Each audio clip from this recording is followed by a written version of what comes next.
Well, hello everyone. Here we are. Since you have been doing the group work in class where you are deciding which document, and especially specifically a piece of a document, is more compelling, the preamble to the Constitution or the first line in the third paragraph of the Declaration of Independence, I'm sure you are now, just at this moment, making the aha connection between what I'm having you study in your packet from last week until this week, related to those documents. Remember that when you are doing your group work and when you are doing your slide presentation, that one of the things that I said is not only were you allowed to pull from the text or allowed to pull from real world experiences, things you're seeing in the government today or political information that's going on, I said you were also able to pull from historical information that I gave you as a teacher or as your AP history teacher, Miss Braswell, or Mr. Slater gave you as information. So you should start looking at your packet in that respect. The first thing that I asked you to read in your packet was the Declaration of Independence.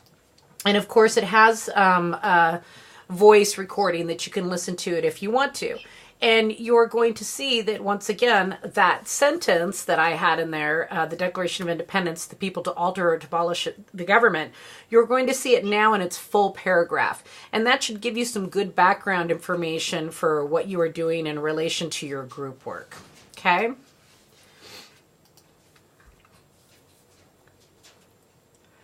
Okay, and then your next section, of course, is the preamble to the United States Constitution.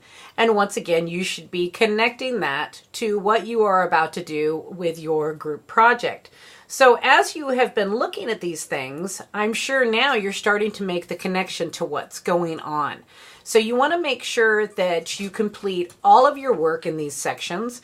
And so when it asks you to do notebook work, you should have room to be able to answer that work on the side notes of your packet. If you feel that there's not enough room, then you can go ahead and you can add papers to that to make sure that you cover anything. Anything that's related to an essay or writing an essay, remember, we're not writing an essay at this time. You're thinking about this in relation to your slides and your presentation that you're going to be doing with your group.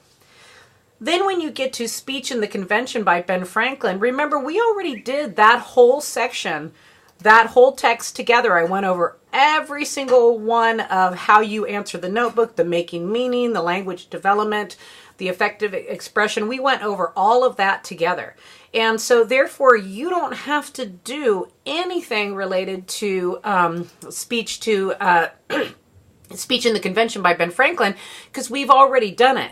The only thing that you're going to want to do is review it, okay, so that you have that information if you decide that you want to use it for your group presentation.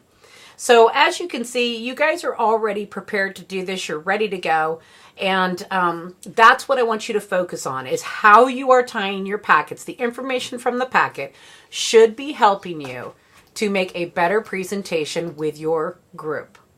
Good luck.